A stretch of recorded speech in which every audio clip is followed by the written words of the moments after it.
Hi Chris, how are you? Hi Rod, yes I'm well. Here we are on a blistering hot Sunday afternoon and it's the 29th of June and it's episode 179 and we're recording on our roughly normal schedule, which is good. Hey, we're almost back after my travels and your travels, and for the next few weeks at least we're kind of sorted, right? Yeah, we need to talk about next weekend.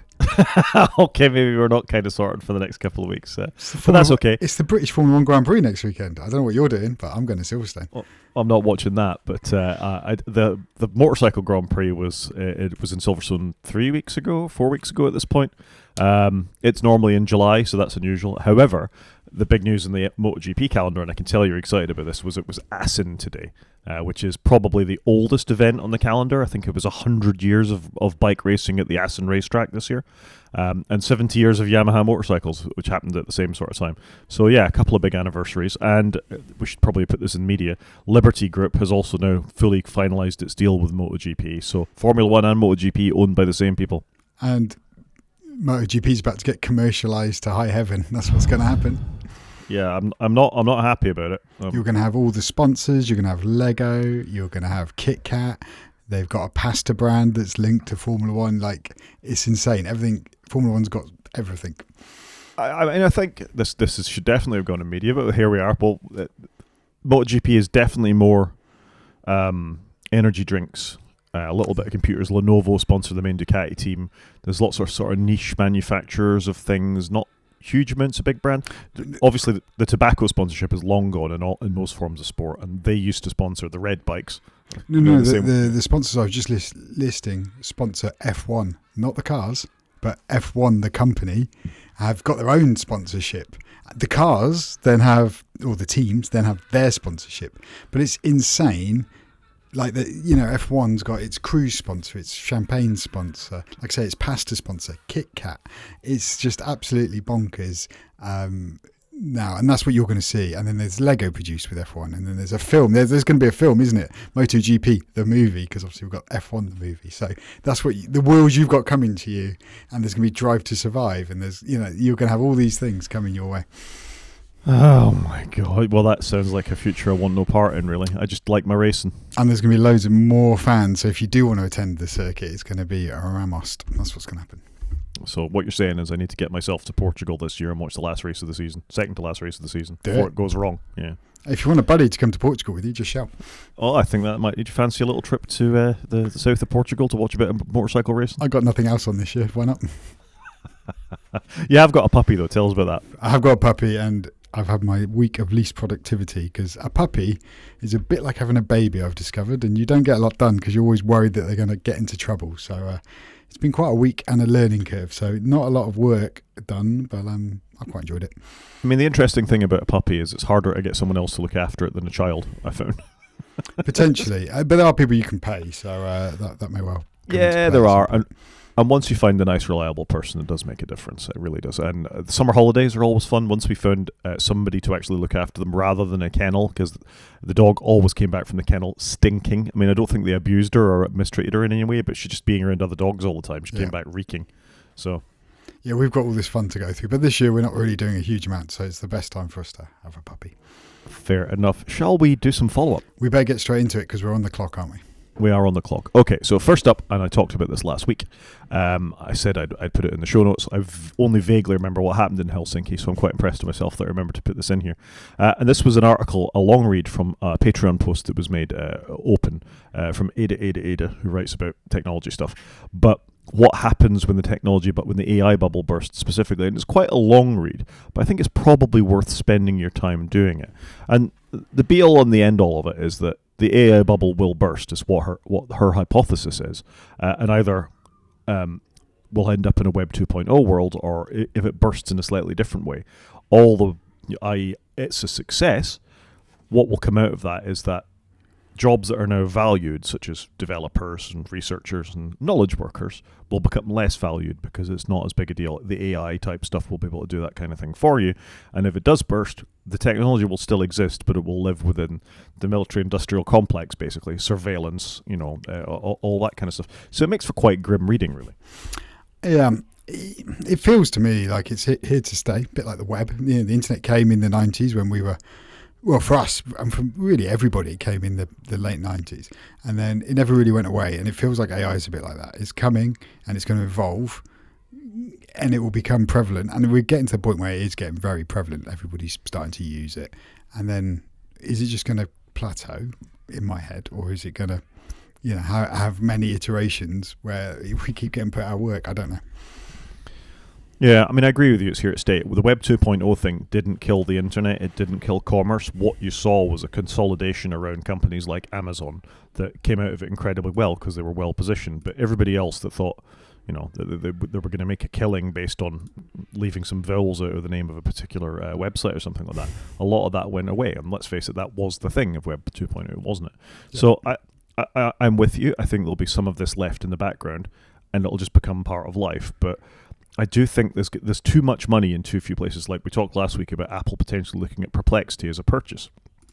Perplexity doesn't have their own LLM. What they do is they quantify and they search what other LLMs do. So they make a good search engine, or they make a good implementation of, I've forgotten the three-letter acronym for it, but what was the model, the agentic AI type thing that they do. So they're not a means into an end themselves. So it'll just become a commodity. You'll be able to run your DeepSeek or your Llama or whatever on-prem if you want to, and who's going to win out of it will be the people who've done it. So Microsoft will come out of it looking okay, but I think maybe OpenAI less so, Yeah, it's going to be interesting to see how it all shakes down over time. Yeah, anyway, it's a long article, but I think it's worth a read. There's a lot in there that that has been carefully considered. I won't read out the last line because it'll get us demonetized, but not that we get a lot of money out of this anyway. But I think it's worth a good 20 minutes of your time. Have a read through it.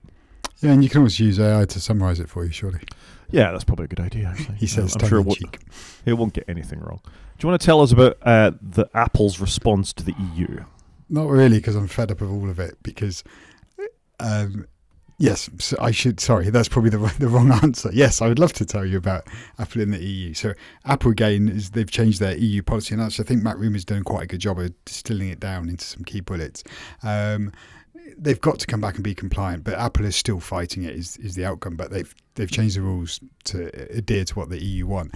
I think the reason I'm cheesed off with it is because we don't get any of this. We're sadly not in the EU, womp womp, and we're not getting any of the joys of being in America, where they've obviously can purchase apps outside the App Store now and can have Fortnite and things like that. We're not getting any of this stuff, but they are tweaking what they're doing for the EU, and I wish Apple would just wake up, smell the coffee and go, right, nobody wants us to carry on as we are. Let's just do this globally. That's why I'm frustrated. Anyway, frustrations aside. So what Apple are doing now is they've tweaked the rules, because in the EU they had already tweaked them in a little bit, but it was confusing. And I don't think it's any less confusing. I don't know what your views. Okay, Rod is shaking his head for the listeners. So you've got services tier 1. And this is basically where you just get the basic App Store. Like you can put your app on the App Store, and you can do the management and engagement, and off you go. And you basically pay a much smaller fee to do that. And then you've got the tier 2, which is where you get all the extra stuff that Apple can deliver on top. So, and I think this is their way of trying to justify their fees.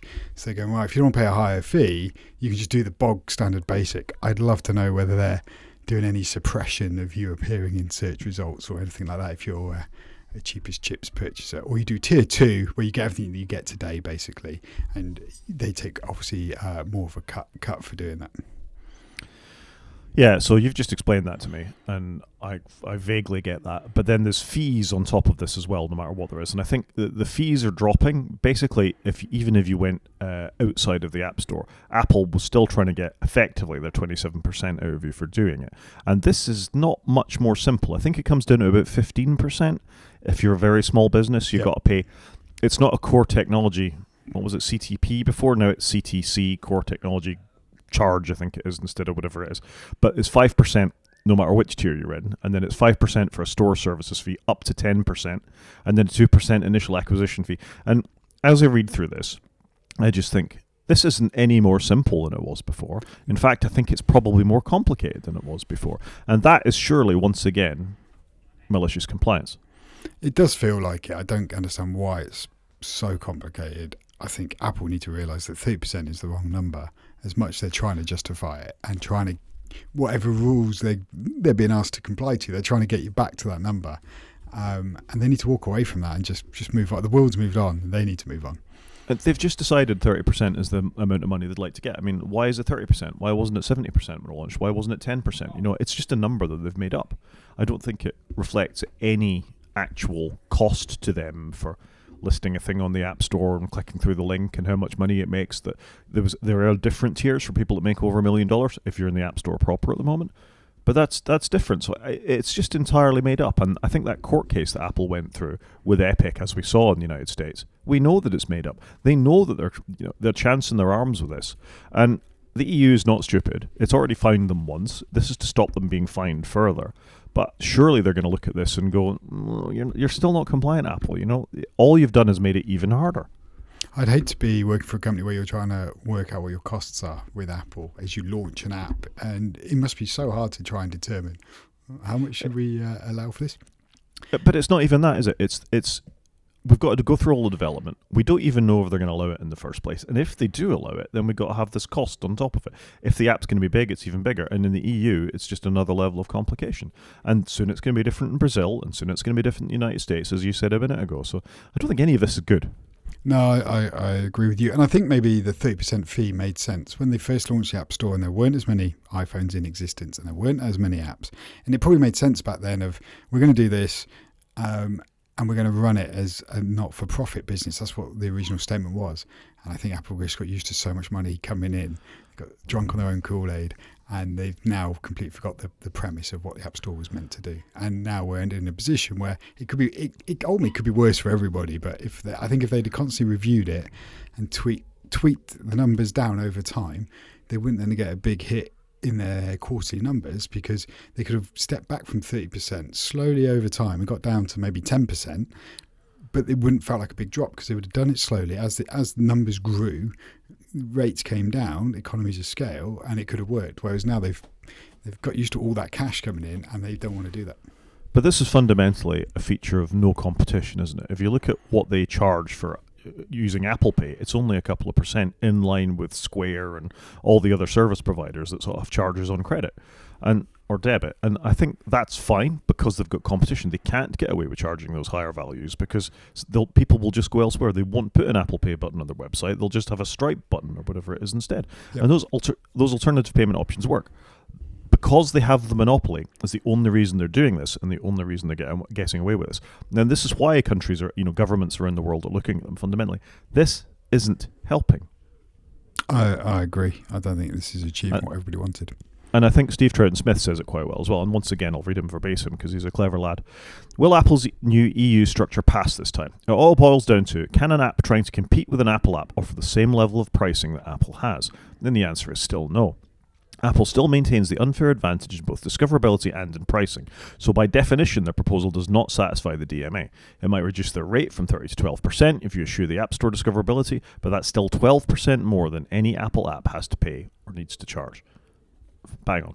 Yeah, he's good. And like he says, you're going to miss out all that discoverability as well, which, how would you put a number on that? Yeah, obviously Apple have. I just find it very frustrating. And once again this week, there's been a couple of their actions. I sort of creep back towards them thinking, oh, maybe they're not so bad. It's been all quite nice post-WWDC. We haven't had a very negative Apple story in a little while. And then this kind of thing happens, and we're right back to where we've been over the last sort of 18 months. Yeah, I'd agree with you there. Like I say, I'm still frustrated we see no benefits in our country. Yeah, it is disappointing. Also disappointing is they haven't given up in the United States either. So basically, after the epic win where you're able to at least link out to other store places and them letting Fortnite back into the App Store, Apple basically want the court changed. They want a different judge involved. They think it's been unfair. They think they're being, ripped off effectively. The district court's new prohibition against any commission on sales facilitated by Apple's own platform has no basis in the original injunction and is fundamentally unfair as it violates the original injunction effectively. So this sort of steering stuff, they're once again pulling out as being a problem. I suspect if Apple went and looked at this, they're probably making more money now. There's more eyeballs in the App Store because Fortnite's there again. But they're just so horribly stubborn about, no, this isn't allowed. We're going to fight tooth and nail every inch of the way. It's just madness. It doesn't feel like the progressive company Apple are trying to portray themselves as being, very modern thinking, secure, aware. And they're just banging the same old drum. Yeah, frustrating. It is frustrating. You lost, move on. That should be their approach. Be the bigger person in the room, go, yep, we've heard, we've listened, this is what we're going to do. But they're not doing it. And we and other pundits would be happier with them as a company as a consequence. Because, again, after these two things, the DMA and this, there's just been a wave of negative press again from Apple, and yet another couple of points are hit in the developer and their most passionate fan base. And ultimately, it will hurt them. It is a shame after what was a pretty positive WWDC and all the stuff they have done on the platforms and for developers. They're making a lot of good noises. Yeah. But it's just the whole corporate greed again. It is, and it's the look of the thing, isn't it? They're giving the appearance of doing all the right things, while actually nothing has fundamentally changed. Agreed. Let's talk about some positive things.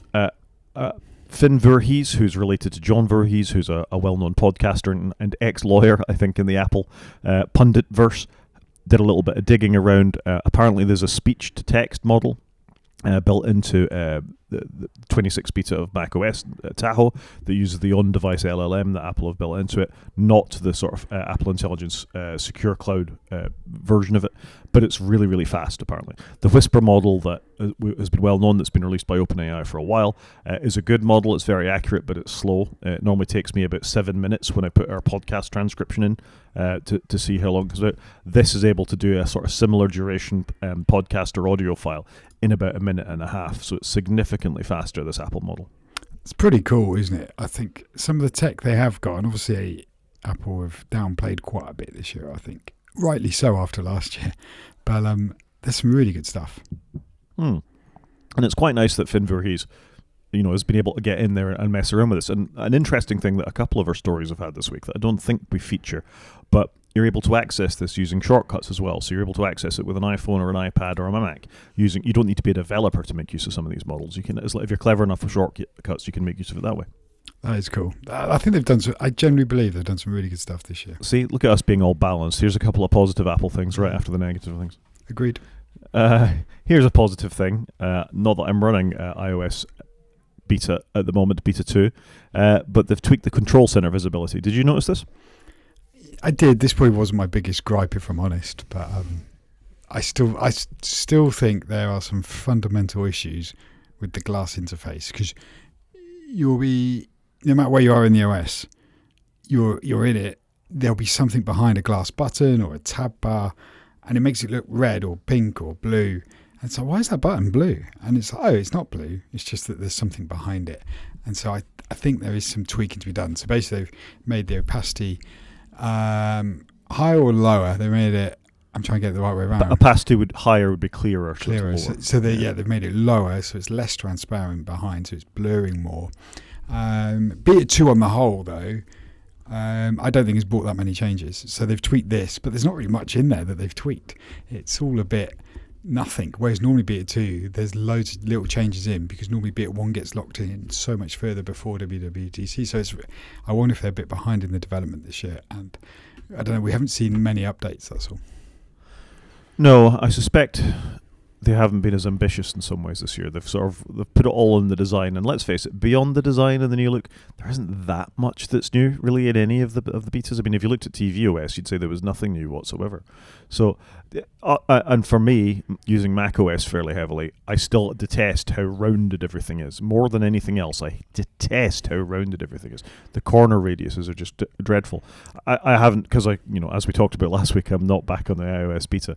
This looks slightly better, but I was with you. I found it was far too transparent before, and I think your average user is really going to struggle with that if it had come out as transparent as it was. Yeah, I'd agree with that. I think they need to find the right balance, and it's amazing that they haven't got more of a balance already. Surely they've had internal tests and have commented on this. That's what I always find bizarre with some of this stuff, but apparently not. So it'll be interesting to see how it evolves over the next few betas. Yeah, we will see, I guess. Something else that was new, and I don't think we talked about it last week. Certainly, you mentioned it to me when everything was going on my phone. But you can now restore an iPhone directly without having access to a Mac or a PC. So there's a recovery assistant, presumably in the same sort of mode that Macs have had since, I don't know, I think about 2014, 2015, Macs brought this in. You could just boot into the firmware effectively of a Mac and it would restore it over the internet. It's an incredibly slow way of doing things. And there is still a DFU mode, so you can put the computer in a particular mode to have the download injected into it rather than download it over the internet because it is so incredibly slow. But I guess this is progress. You don't need to have your phone tethered to a computer. Yeah, well, we spoke about this last week. We said it seems bonkers that they haven't completely cut it off from having a Mac or anything. And this is that next step, isn't it? I think it's good. It is good, but it's also slow because have you tried it on a Mac? No. Yeah, it's horrendous. I did it once. I did it once, and it was a few years ago. Wi-Fi's got faster since then.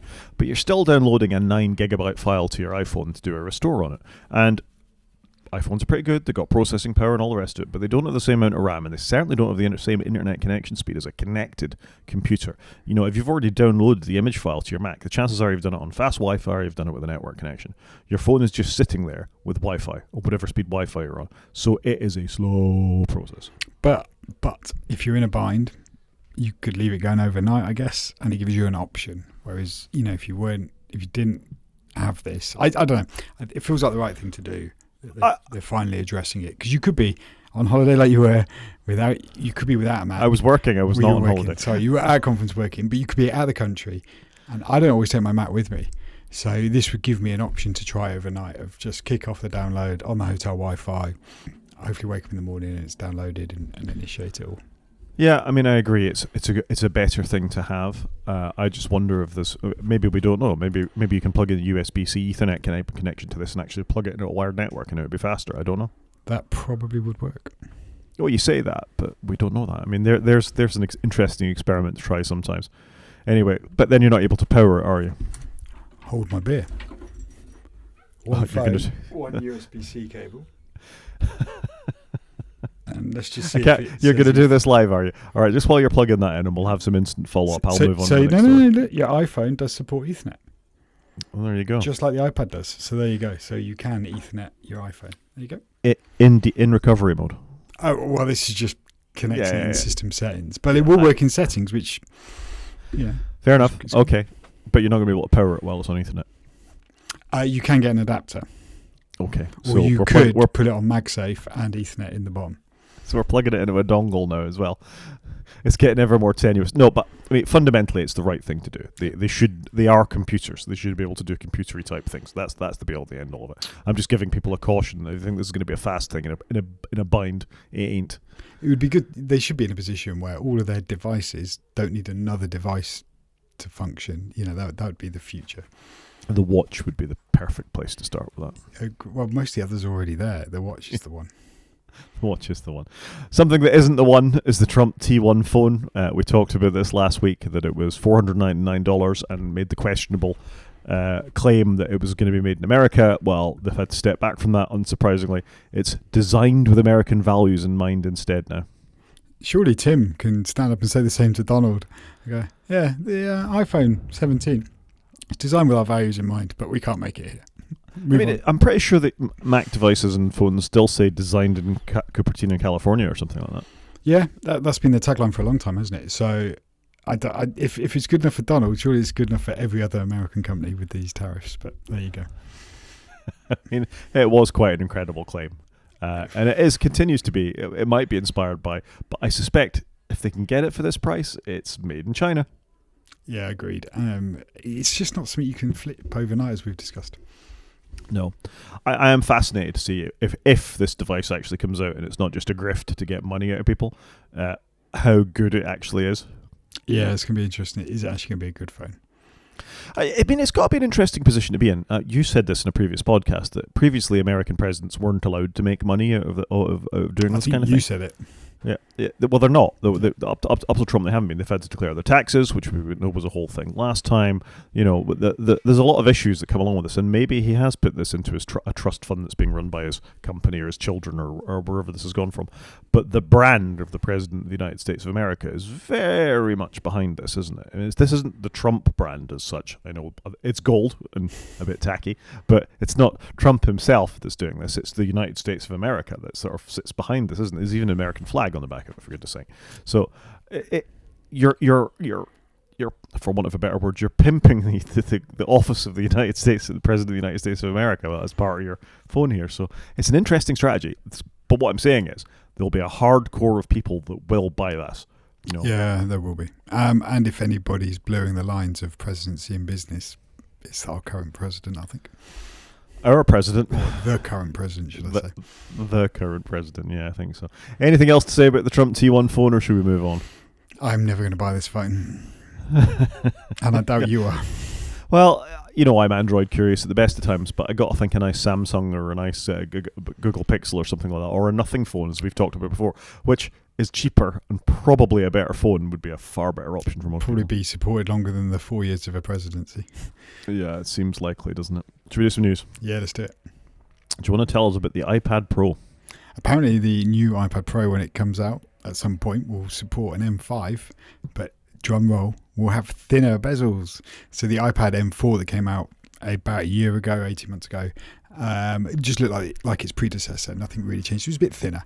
But apparently the next one's going to have thinner bezels, which doesn't surprise me, because the current one, when you look at it next to your current iPhone, you think, why is, it looks old because it's got really chunky bezels on it. And the iPhone's got such thin bezels. And I get why you need some of the bezels. But it does feel a little bit antiquated now, because it's been like this for a long time. So I'm quite excited by this. I still love my iPad. I'm just not using it as much, but I'm definitely not in the market for a new iPad. I'm planning to keep this one for some time. Yeah, I'm kind of conflicted about this. We talked about last week how the new OnePlus tablet was incredibly thin, bezels-wise. It's a tablet. You pick it up. I know a lot of them spend times in cases, and increasingly with iPad Pros particularly, they're sitting in some sort of smart folio or something like that. But you need to be able to hold it by a corner. If the whole thing's screen, then you're relying on software, PAM and gesture rejection and all that kind of stuff, which has never been 100% great, I got to say.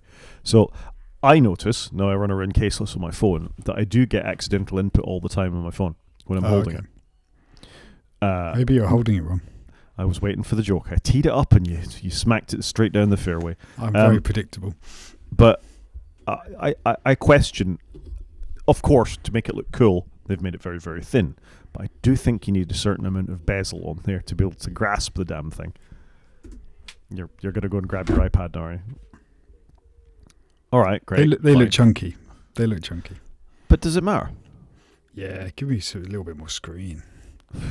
I'm not convinced. Apple love, it's weird, isn't it? Because we spent so long of iDevices having fixed screens for so long, and then all of a sudden Apple just gone nuts by giving you like you can get a 10.9 inch iPad, an 11 inch iPad, like an 11.1 inch iPad, and now they just love giving us different size screens. I just think they're too big, and I think they could easily half those bezels, and it would look cool. Do you think they're making it thinner for a foldable one in the future? Because then you get more screen to the edges. Potentially. I think they're going to make their foldable phone, and I think the iPad, I think we've just seen the start of the iPad step away from the, I think the recent updates to the iPad software with iPad OS 26 is probably what they should have done when they first came out with iPad OS. I feel like it's starting its divergence from the phone. Well, I guess we'll see. And it's convergence with the Mac. Yeah, agreed. But I don't know. I think I'm hoping they find the right thing. They've gone close to the Mac and further away from the iPhone, which means that when you get your foldable iPhone, it won't be a foldable iPad. That's what I think.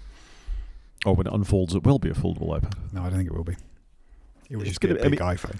It's genuinely interesting. I'm not all the way with you on the very thin bezels, though. I'm not. I think you need a little bit of a position around the edge of it to hold it. I mean, do you keep yours in a case all the time?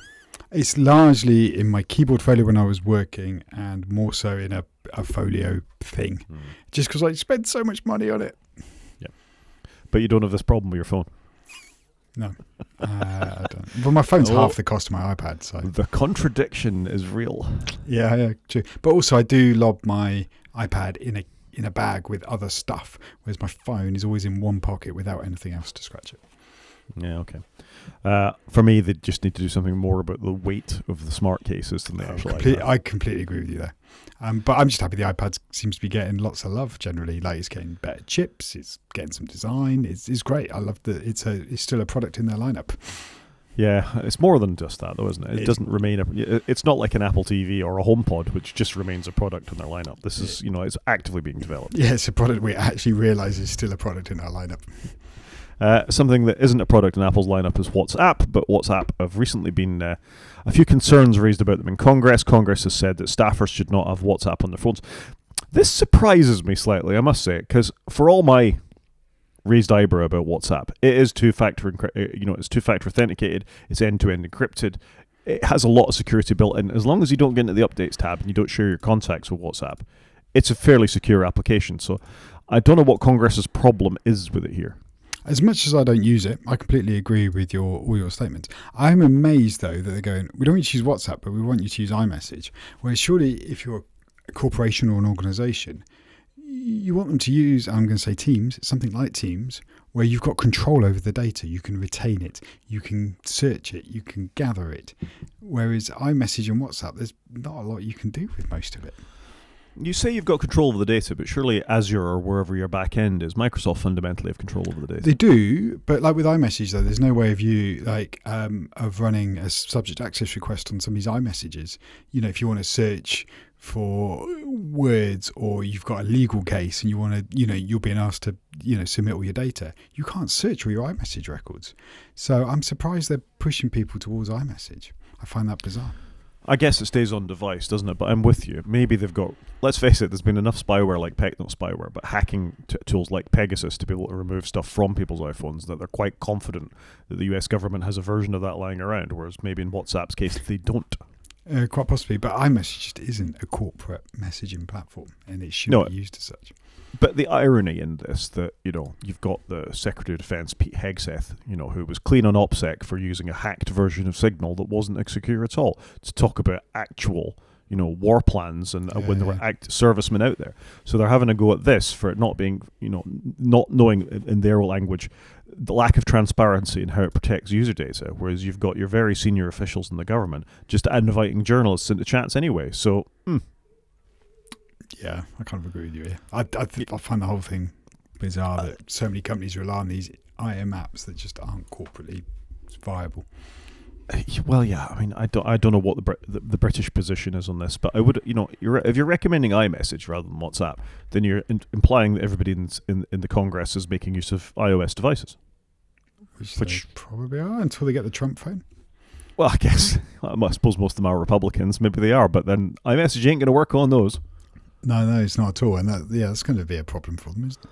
So that's when they're going to be using Truth platform, Truth Social. Truth Social. Thank you. But it's not. It's definitely not end-to-end encryption. It's not designed for that. It's a micro blogging platform. It's not a messaging app. So, as you just said, if surely the decision should be to use like a Slack or a Teams or something like that, which also isn't end-to-end encrypted, but you have more control over it from a directory point of view than you do something like a WhatsApp or a Signal or an iMessage. The whole thing is problematic, isn't it? Yeah, it is. Speaking of problematic, at least for Google, the UK is proposing greater regulation for Google search practices. Well done, United Kingdom. Have you woken up to Google being a bit of a scumbag when it comes to this stuff, have you? Yeah, it feels like they're a bit late to the party on this. I know we've got this terrible, everything American is just good and we let it be for the good of business coming into the United Kingdom. But I think we all know Google's search practices and advertising practices are fairly questionable at the best of times, said the people using Google Docs and Google Meet to chat. It's a fair point. Google Meet, though, does work. It works a lot better than some other things, doesn't it? It does, yeah. That is the problem. I must confess, it's probably the only bit of Google products I do use. And Google Docs that we're using for the show notes now. Yeah, that's true. And that's been pretty damn reliable. It's rock solid and it's fast. And therein lies the problem, doesn't it? This is the Linux argument writ large, where there is an alternative. It may be freer or more secure or less likely to sell your data download, but it's a bit slower and it doesn't work quite so well. Therefore, we're not willing to put up with the compromises that it makes. And that's generally the problem with Google, is it's entered this dates me. It's entered the zeitgeist. People expect to search with Google, even though there are credible, possibly better alternatives to it these days. Be that DuckDuckGo or Kagi or possibly even OpenAI or some of those other search engines that have come along, unfortunately. I mean, let's face it, Google search is not the greatest, but for most people, I'd say 90+% of people, it's still the default. It is, because it's always been the default. And it's just in the lexicon, isn't it? I won't search for it, I'll Google it. It's like I'll Photoshop it. It's just the lexicon, isn't it?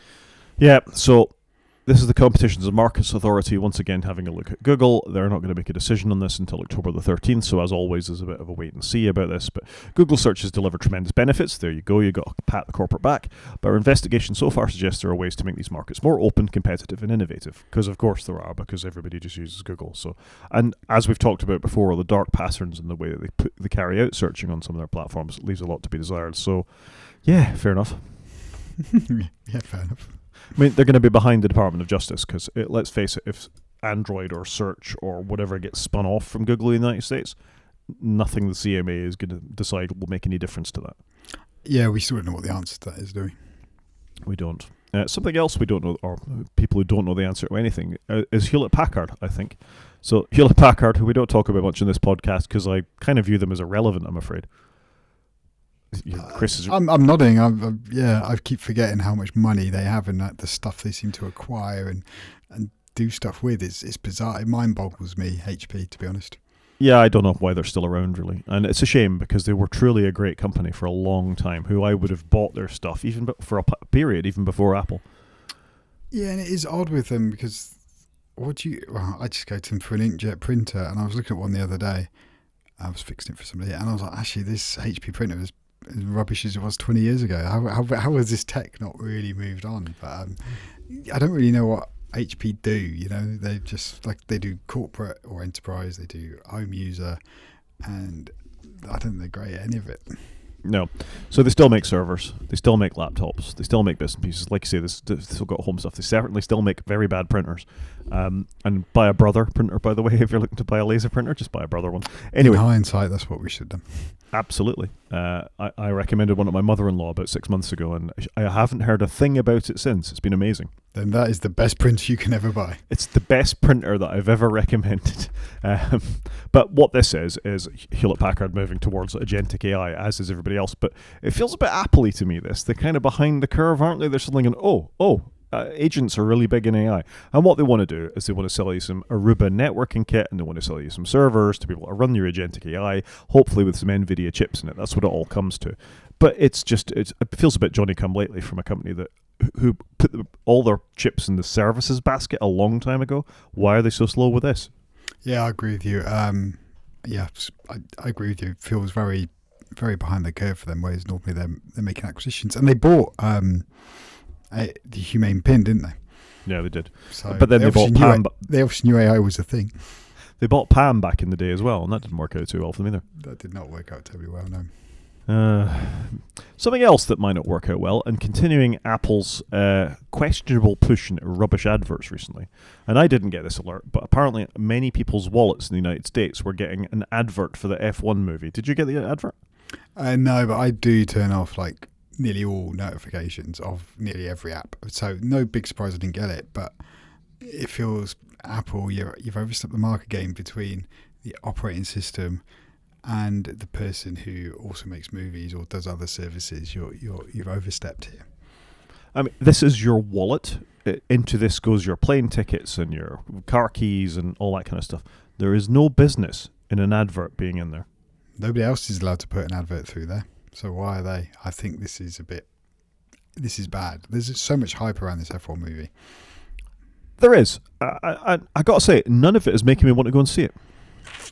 I didn't want to go see it because A, I like F1, but B, I was there when they filmed some of it, and I'm curious to see how that's all worked out. But is that dragging you to the cinema, or would you rather just sit on the couch and wait for it to come to streaming? It would drag me to the cinema if it wasn't so hot, and if I could arrange my friends and family that want to come and see it. Trying to arrange 6-7 people to find a night when everybody can go is somewhat challenging. Maybe I just go watch it. Yeah, I agree. This is a shame because it's the kind of thing I would have gone to see. The director directed Top Gun Maverick, for example. Which was a good film. It's got Brad Pitt. I like Brad Pitt. It's got Javier Bardem. I like him. I'm not at all interested in Formula One. No, I get that. But I find it mad that you've got the actors doing actory stuff next to just the F1 guys doing their normal day jobs.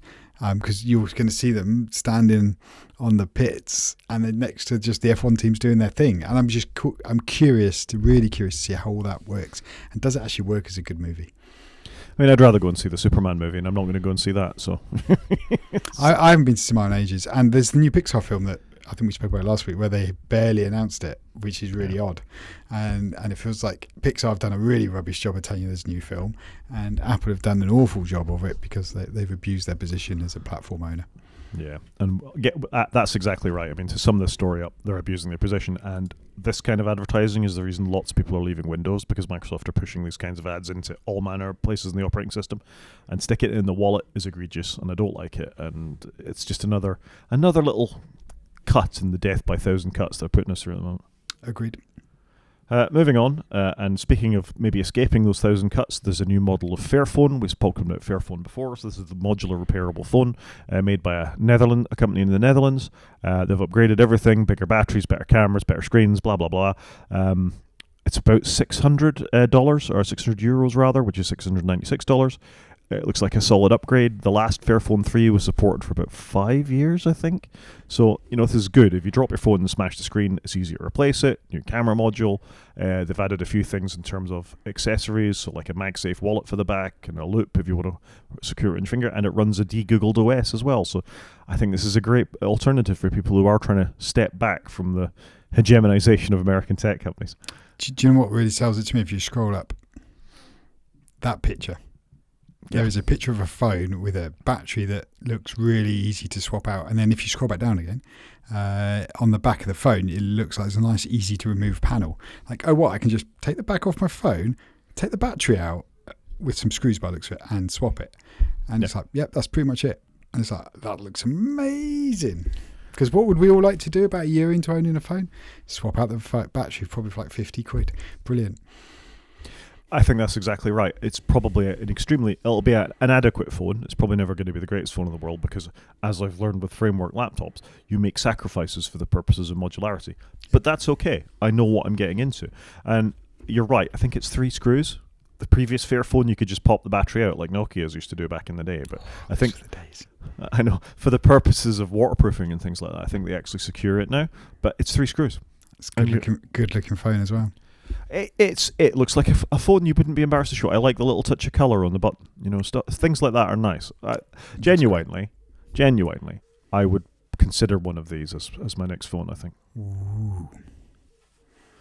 Yeah, I know it's quite a thing to say, but it's true. And I have, from my reservations about running Linux full time, particularly around video editing and recording the podcast, everything else with a little bit of pain just works, and it's an odd position to be in because it's not going to take much of a push to just go, oh, sod it, I'm just going to use it for everything and I'll just deal with it.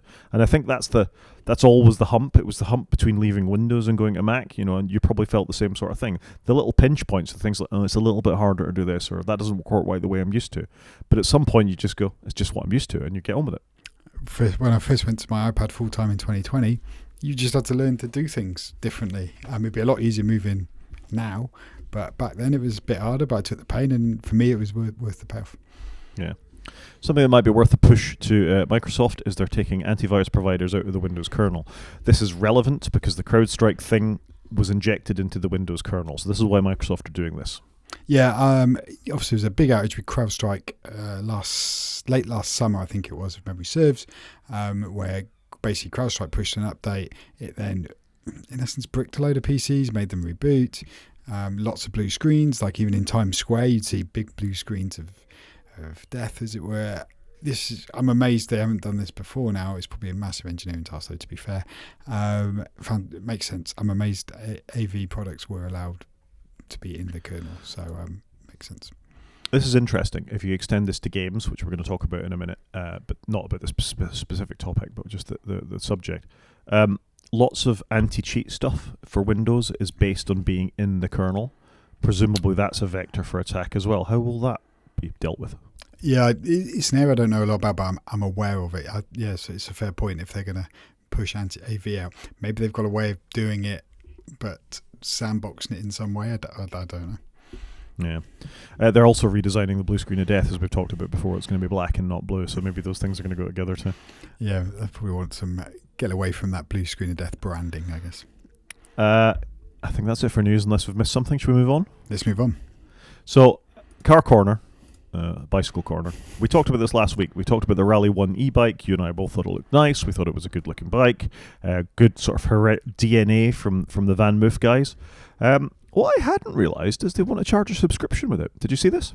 Only when you sent me the article, but I'm not surprised, and maybe this is where Van Moof went wrong, in that they couldn't sustain their business because they need that recurring revenue, but it's a premium device.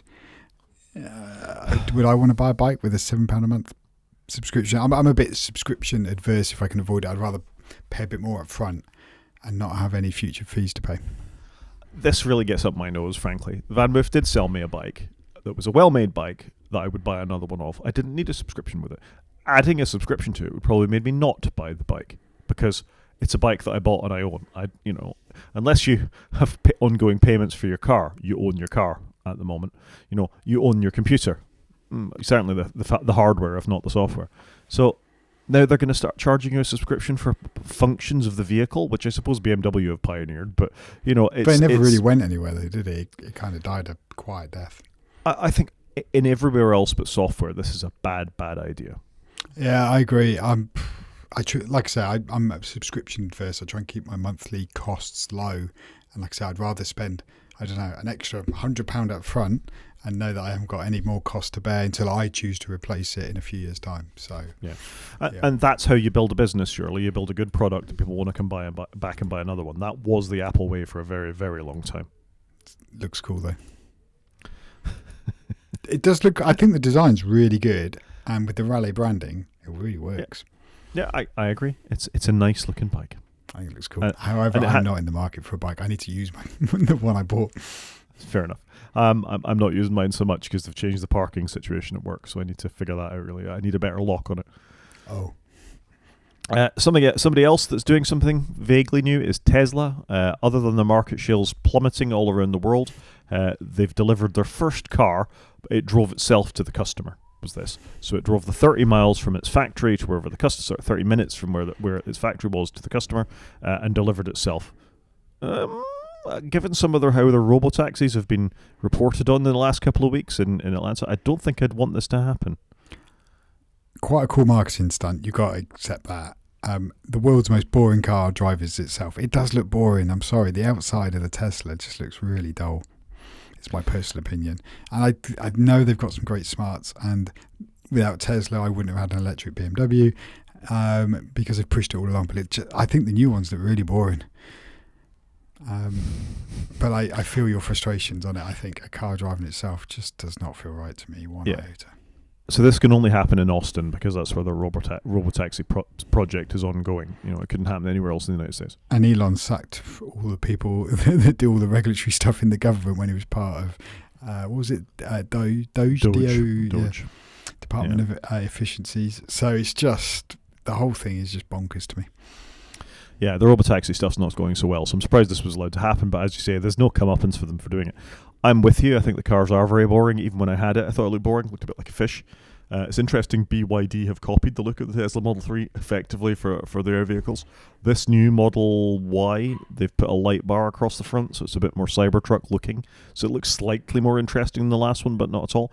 And I think this is part of the criticism of Tesla. All right, this is a software innovation for them, really. It's not a hardware innovation in terms of, this isn't a new car. This is a refreshed car, which car manufacturers do all the time until they release a new model. Tesla hasn't actually released a new model in years now. And the Cybertruck, which is their newest model, as we've reported on here, has been full of all sorts of efficiencies and deficiencies and breakages and recalls, and there's lots of them lying unsold and lots around the United States.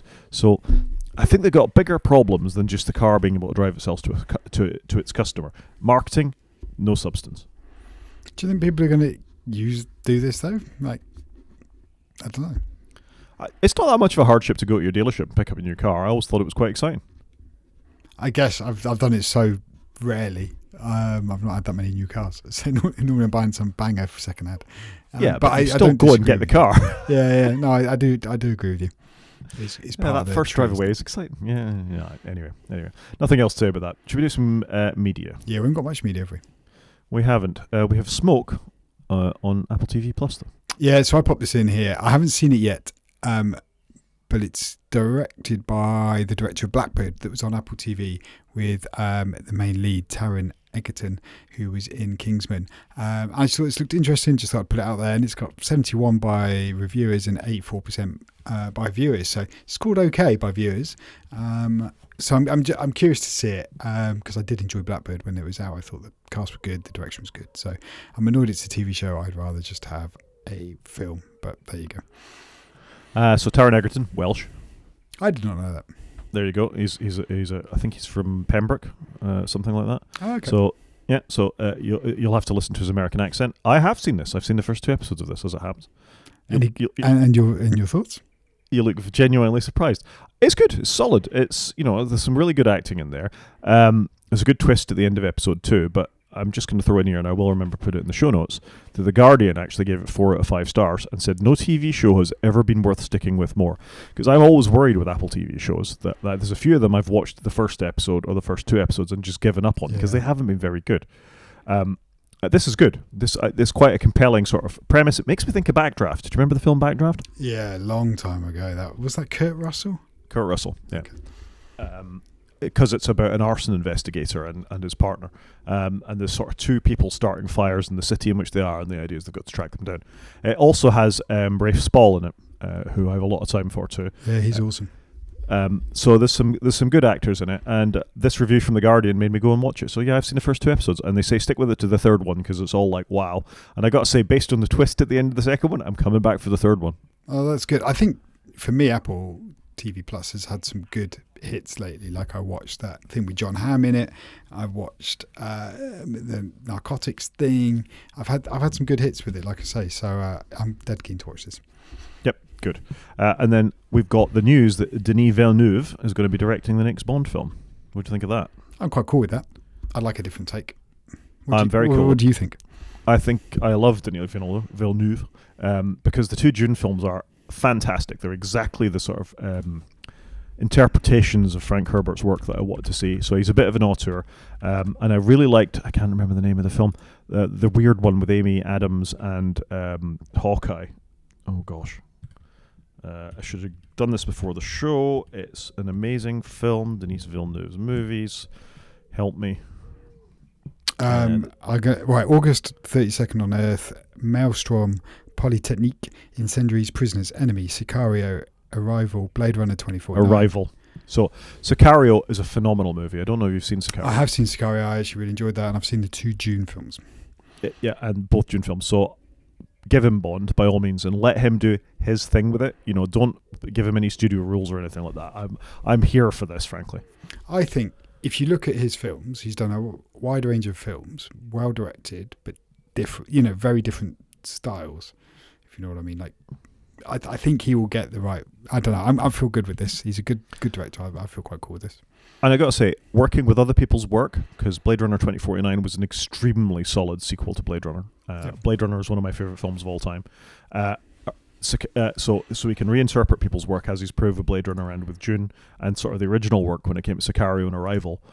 He's a very solid pair of hands. So I'm excited for this. Yep. No, I think this is awesome. Games. I played a game. You did play it. That's I bought amazing. and played a game. I'm genuinely shocked. Tell us about Tempest Rising then. So Tempest Rising, which you had recommended to me previously. I had it on my wish list for a while. It's on sale on Steam right now on their summer sale, but it was on sale the week ago when I bought it as well on a different summer sale.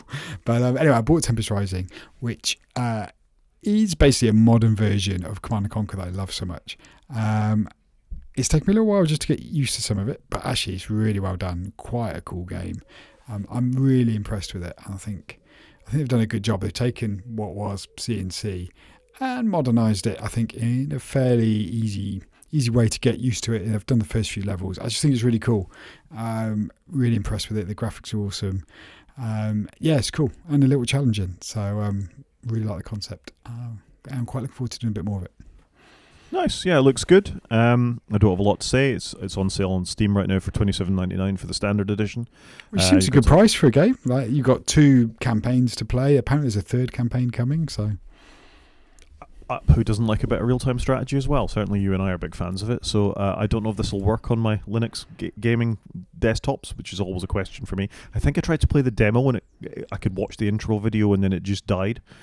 So maybe they'll have fixed that. There's probably a website somewhere I can look up to see what that comes to. But yeah, no, good looks good to me. I'm glad you've actually played it. it's awesome. I've got a lot of games to play, but this has been worthy of my time. Fair enough.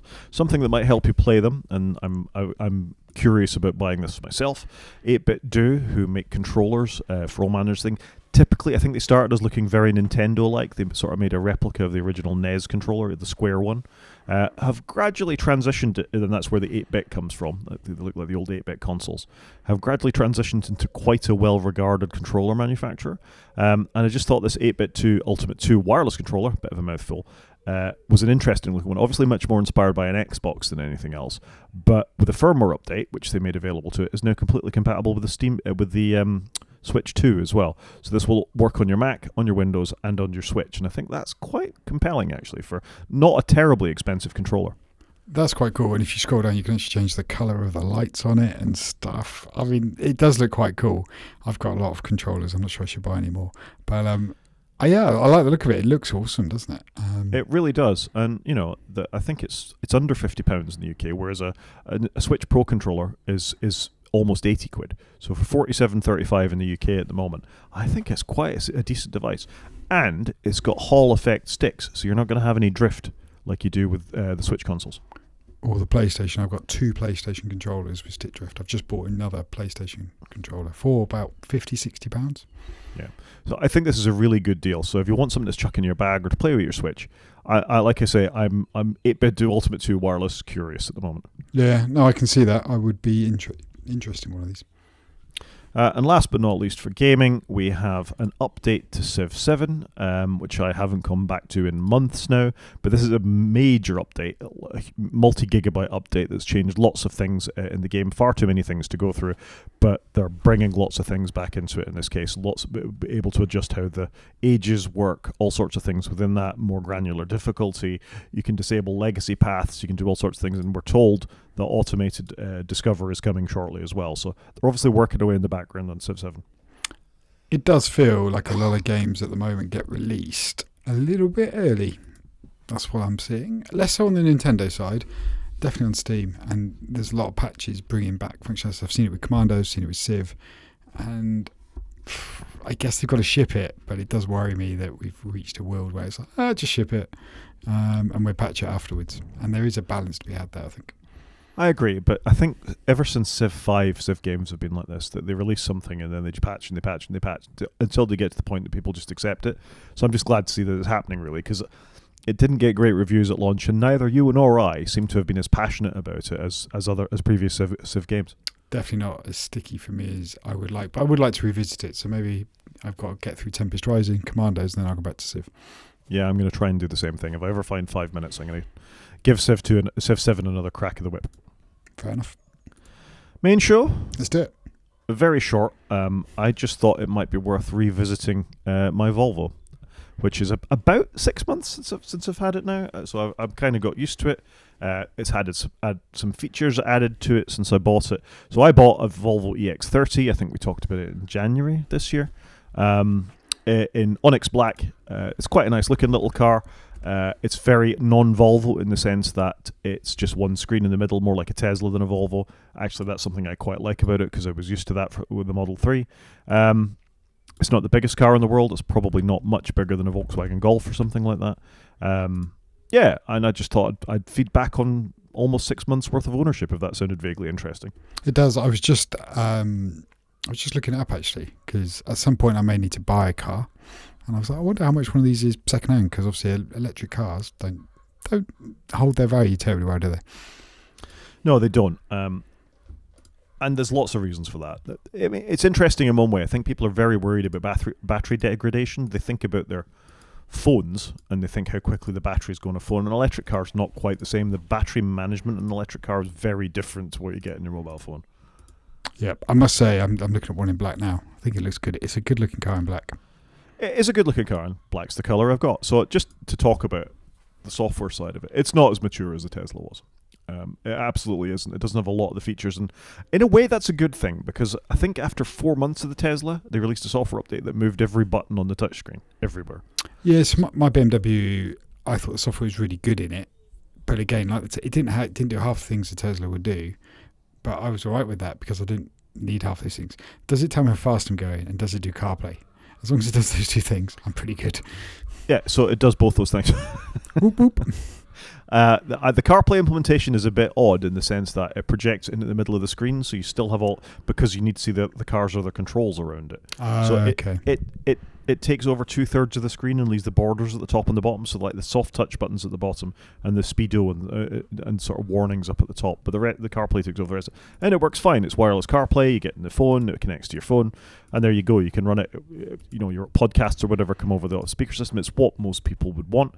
But if you don't want CarPlay, then actually the Google software, that because it's Android Automotive that's on it, works really well. Google Maps are very well integrated with it. It knows where chargers are. It can work out hills and all the rest of it. The range prediction and I'll talk about range again in a minute, is all right. It's got apps built into it, so you can fire up Pocket Casts or YouTube Music or Spotify, or I think Apple Music these days actually, and have them just built into the car. The car comes with a subscription. I always get 5G everywhere I go with it, so I've never had a problem sort of streaming anything to it. That's worked really, really well. And it's quite well integrated. It knows the difference between various keys. So the one that's on my phone or my wife's phone react differently as it comes up to it. It knows the profile when you get close to it. Will change the seating position around for the driver and all that kind of stuff. So it's quite a well thought out car, and that's an improvement over when I bought it. It was a lot more glitchy when I initially bought it in terms of software. Volvo have made cars for a long time, but not software for cars for a long time. And I think if you sort of go digging around the forums for the EX30, there's a lot of pushback for some of it. I will say, and you might have had this in your BMW, I hadn't had, the Tesla didn't have this. There's a lot of nannying in the car. A lot of nannying in the car for things I want to switch off when I get in it. So speed limit warnings, lane control, departure, stuff like that I don't want on. And it doesn't have a speedo in front of you in the same way the Tesla does. It's on the screen. Again, that doesn't bother me. I was used to it from the Tesla. But it has got a little panel that sits there watching you. And if you yawn, it says, "You look tired, why don't you stop?" Stuff like that. I didn't have that much nannying, but I did have the lane departure, there were speed warning. But most of it you can turn off, but the lane departure warning you have to turn off every time manually, which was a little frustrating. Yeah, and that is the case. That I think all modern cars do actually. I know somebody who's bought a fairly new MG recently, and it's even worse, I think, from what I get in the Volvo. If you go through the owners' forums, there are people who've gone and clipped the wire on the little driver monitoring thing, which is probably invalidating your insurance and stuff like that because you've modified the car at that point. But it has been a solid car, and it does not have the range of the Tesla at all. The Tesla I could drive, almost 300 miles every single time and not worry about it. I am lucky to get to 200 miles in this, but it's got a smaller battery, and that. Yeah, it's a much smaller car though. It's a much smaller car than the Tesla. I like the boot. It's got lots of very Volvo features in it, like the parcel shelf you can take out and tuck under the load liner at the bottom. It's got a frunk that's big enough to get the charging cables in there. There's enough space in there for 5 people. It's definitely sort of 4 people are very comfortable in it. I drove to Bristol Airport and back to it yesterday on one charge. It wasn't really an issue. I had 4 adults and all their luggage in there from my daughter being away on 2 weeks holiday, and it just shouldered it with no problem at all. And it's a pleasant car to drive. Yeah, it looks a great car, and like I say, that's why after some of your reviews and the fact that it is getting some software updates, to me it's good because it means they're still investing in it, they're moving it forwards, whereas often with the BMWs I bought, they update them for a few months and then there's nothing, whereas this one they do seem to be doing a lot more with. Yeah, and just because it is a Volvo, I think you've got to talk about its safety, haven't you? And I was a bit worried initially because it is very Tesla-like. I thought having no speedo in front of you was a very non-Volvo thing to do, for example. This is the company that pioneered seatbelts in cars, for goodness sake. But you can see their Euro NCAP. They actually score very highly on absolutely everything. And I wouldn't recommend you do it now, but if you've ever got the time to look through how some of these Euro NCAP videos work, and yeah, this should work. I'll flip through this. If you look at a car crashing, it crashes extremely well, and I think the modern design of these kinds of things is really quite impressive. I suppose we'd call it a monocoque once upon a time, but even though this is a little Volvo and probably one of the smallest cars they've ever made, it's an extremely safe vehicle. And I don't know if it's in this video, but they actually show you some of the outside stuff as well, about how they respond to pedestrians and cars crossing in front of you and all that kind of stuff. So from a safety point of view, it's still a Volvo, so I think this is all good stuff. Agreed. Volvo got a fantastic name, haven't they? I think I'm quite impressed with it. Like I say, I'm a little curious at the minute.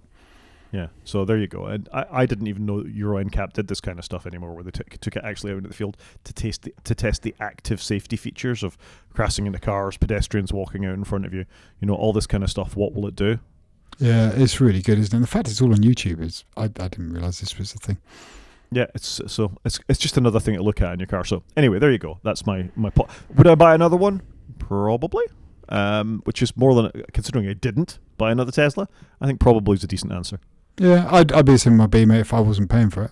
I'd probably get the same car again, but it's a lot of money. It is a factor. I mean, I wouldn't recommend anybody did it, but if you went on Auto Trader in the UK and looked at the price of a second-hand Tesla Model 3, if you're just looking for another electric car, they're really cheap. Yeah, comparatively, a lot of cars are. They, mine halved in value. 2 years in, its second-hand value is insane. And then the other one is the Polestar 2. I mean, Polestar 2, there are a lot of them for not a lot of money for that kind of car. And that's a car that's good-looking car as well. Yeah, it's a handsome car. Yep. App of the week. Do it.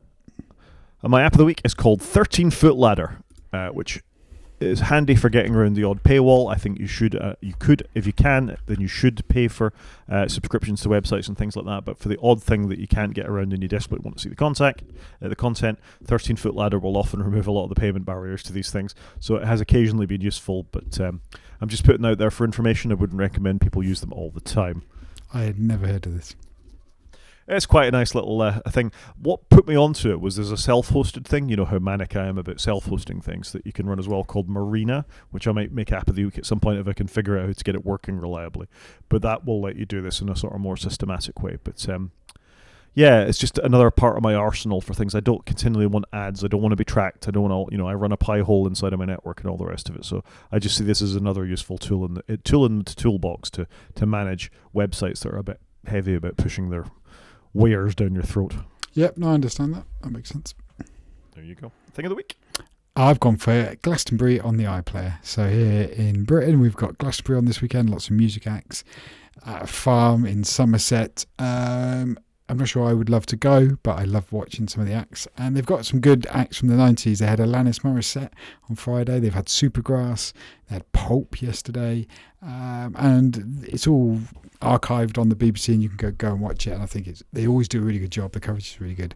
And I love it. And I often watch a bit of it with my kids. So it's how we get into some music. So that's what I'm going to go and watch after this. Fair enough, yeah. They had Neil Young there last night. I have a lot of time for Neil Young. I think he's an absolute legend. I could do without seeing Rod Stewart, frankly, but if you're into that kind of thing, that was there. I thought it was interesting, the BBC cut Kneecap. Is it Kneecap or somebody that sounds like Bob Dylan, but I can't remember his name. Maybe, but I think Kneecap. Rob Villain or something. They also had some protest words. So, they're making editorial judgments there. But I guess if it's before the watershed, then that may be okay. I don't know. I mean, people have the right to talk, don't they? I mean, that's the point of music. It's kind of a process in its own way too. Yeah, no, agreed. But I just love Glastonbury. I've always liked Glastonbury. I've never been, but I just love the output of it. So we've got Glastonbury and Wimbledon this week. So lots of things happening here in Britain. Close to you too as well, isn't it, Glastonbury? Yeah, probably not too far away. Probably like an hour and a half or something. I think we can call that a show, Chris. I think so. So if anyone wants to get in contact, Rod is on Mastodon. He's at g5manic at mastodon.scot. He's also on Blue Sky, where he's at g5manic at bsky.social. I'm on Mastodon, and I'm at _CGP at mastodon.social. You can watch on YouTube by going to the website and clicking on the link that you can see in front of you now, or you can drop us an email, wakefromsleep@protonmail.com. Talk to you next week, Chris. Cheers, Rod.